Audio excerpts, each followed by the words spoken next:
ಇವತ್ತು ನಾವು ಬೆಳಿಗ್ಗೆ ಬೆಂಗಳೂರಿಂದ ನಾನು ಹುಬ್ಳಿ, ಧಾರವಾಡ, ಬೆಳಗಾಮು, ಗುಲ್ಬರ್ಗ, ಮೈಸೂರು, ಮಂಡ್ಯ, ಬೆಂಗಳೂರು ಎಲ್ಲ ನಮ್ಮ ರಾಜ್ಯ ಮಟ್ಟದ ಸಂಘಟನೆಯ ನಾಯಕರುಗಳು ಮುಖಂಡರುಗಳೆಲ್ಲ ಸೇರಿಕೊಂಡು ಬೆಳಗ್ಗೆ ಬಂದು ಮಂಗಳೂರಿನಲ್ಲಿ ಭಾರತೀಯ ಜನತಾ ಪಕ್ಷದ ಜಿಲ್ಲಾಧ್ಯಕ್ಷರು ಸತೀಶ್ ಅವರ ಜೊತೆ ಮಾತುಕತೆ ಮಾಡಿದ್ವಿ.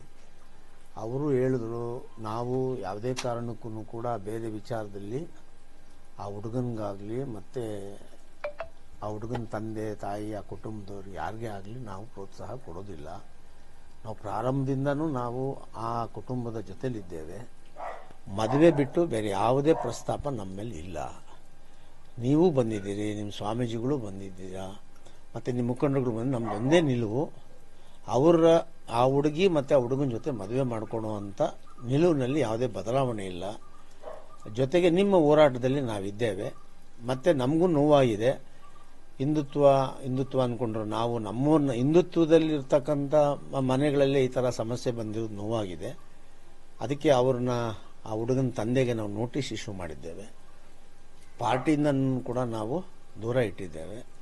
ಯಾವುದೇ ಕಾರಣಕ್ಕೂ ಕೂಡ ನಾವು ರಾಜಿ ಆಗೋ ಸಂಬಂಧನೇ ಇಲ್ಲ, ಪ್ರಶ್ನೆ ಇಲ್ಲ.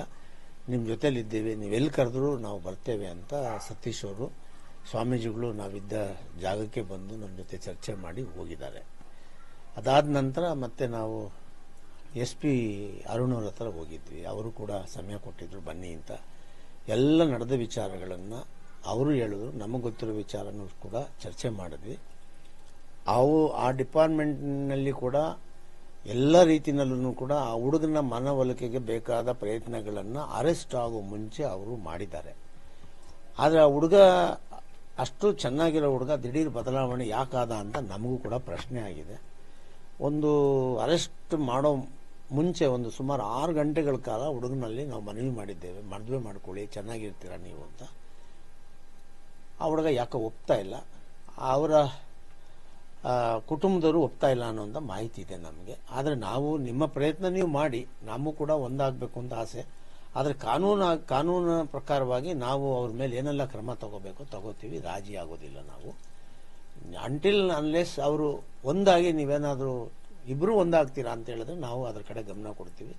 ಕಾನೂನು ಪ್ರಕಾರ ನಾವೇನು ಮಾಡಬೇಕು ಅದನ್ನು ಮಾಡ್ತೀವಿ, ಇದರಲ್ಲಿ ರಾಜಿ ಆಗೋ ಪ್ರಶ್ನೆ ಇಲ್ಲ ಅಂತ ಹೇಳಿದ್ರು. ನಾವು ಕೂಡ ಅವ್ರಿಗೆ ಹೇಳಿದ್ದೇವೆ, ಯಾವುದೇ ಕಾರಣಕ್ಕೂ ಕಾನೂನಿನ ಮೂಲಕ ನಮಗೇನು ಸಿಗಬೇಕು ನ್ಯಾಯ ಸಿಗುತ್ತೆ.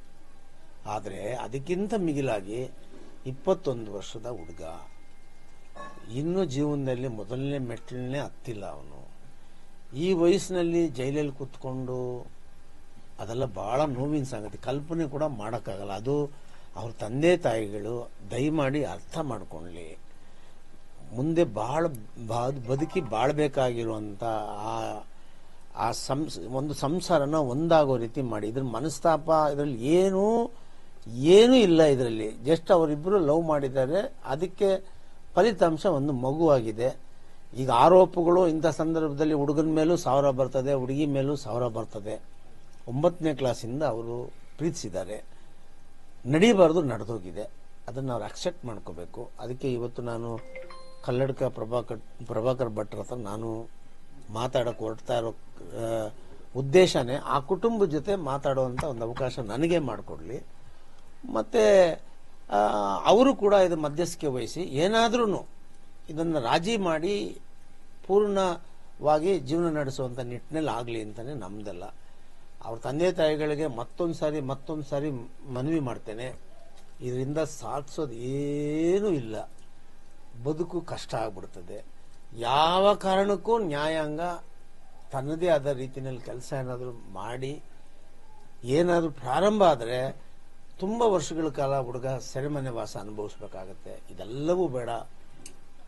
ಏನು ನಡೆದಿದೆ ಅದೆಲ್ಲ ಮರೆತು ಎಲ್ಲೋ ಒಂದು ಕಡೆ ನಮಗೂ ಮಾತಾಡೋಕೆ ಅವಕಾಶ ಕೊಟ್ಟರೆ ನಾನೇ ಬಂದು ಮಾತಾಡ್ತೀನಿ, ಯಾರ ಮುಖಾಂತರ ಆದರೂ ಮಾತಾಡ್ತೀನಿ. ನಾನು ಕಾಯ್ತಾ ಇದ್ದೀನಿ. ಕಾನೂನು ಥರ ಹೋಗುತ್ತೆ. ನನಗೆ ಅದ್ರ ಮೇಲೆ ವಿಶ್ವಾಸ ಇದೆ. ಆದರೆ ಇದ್ರ ಮೇಲೆ ಅದಕ್ಕಿಂತ ಹೆಚ್ಚು ವಿಶ್ವಾಸ ಇದೆ ಅವ್ರ ತಂದೆ ತಾಯಿಗಳ ಮೇಲೆ. ಎಲ್ಲರೂ ಏನಾದರೂ ಆರೋಪ ಮಾಡಲಿ, ನಾವೆಲ್ಲ ಒಂದಾಗಬೇಕು ಅಂತಲೇ ನಮ್ಮ ಆಸೆ. ಇಲ್ಲ, ಅದಕ್ಕೆ ನಾವು ನೇರವಾಗಿ ಹೋದ್ರೆ ಕಷ್ಟ ಆಗ್ತದೆ ಅಂತಲೇ ಈಗ ಪ್ರಭಾಕರ್ ಭಟ್ ಸಾಹೇಬ್ರಿಗೆ ಹೇಳ್ತೇನೆ ನಾನು. ನಮಗೆ ಒಂದು ವೇದಿಕೆ ಮಾಡಿಕೊಡಿ ಅಂತ ಅವ್ರನ್ನೇ ಕೇಳ್ತೇನೆ. ಯಾಕಂದರೆ ನನಗೆ ಪರಿಚಯ ಇಲ್ಲ ಅವ್ರ ತಂದೆ. ಅದರಿಂದ ಕೇಳಿದ್ಮೇಲೆ ಏನಾದರೂ ಅವರು ಒಪ್ಕೊಂಡ್ರೆ ನಾನು ಬೇಕಾದ್ರೆ ನಾಳೆ ನಾಡಿದ್ದು ಯಾವಾಗ ಕರೆದ್ರು ನಾನು ಬೆಂಗಳೂರಿಂದ ಬಂದು ಎಲ್ಲ ನಮ್ಮ ಮುಖಂಡರ ಜೊತೆ ಕೂತು ಮಾತಾಡಿ ಸಮಸ್ಯೆನ ಮುಗಿಸೋದಕ್ಕೆ ಏನು ಬೇಕೋ ನಾನು ಪ್ರಯತ್ನ ಮಾಡ್ತೇನೆ. ನಿಜವಾಗ್ಲೂ ದಯವಿಟ್ಟು ಹಠ ಬೇಡ. ಮಗನ ಭವಿಷ್ಯವನ್ನ ಮಕ್ಕಳು ನೋಡಿ ನೀವು ನೋಡಿದ್ದೀರ ಮಗು ಎಷ್ಟು ಮುದ್ದಾಗಿದೆ. ಒಂದ್ಸಾರಿ ತಂದೆ ತಾಯಿಗಳು ಮತ್ತೆ ಆ ಹುಡುಗ ಆ ಮಗುನ ನೋಡಿದ್ರೆ ನಿಜವಾಗ್ಲೂ ಅವ್ರ ಮನಸ್ಸು ಬದಲಾಗುತ್ತೆ ಅಂತ ನಾನು ಅನ್ಕೊಂಡಿದ್ದೀನಿ. ಆ ಪ್ರಯತ್ನ ಮಾಡಲಿ ಅಂತ ನಾನು ಭಾವಿಸ್ತೀನಿ ಸರ್.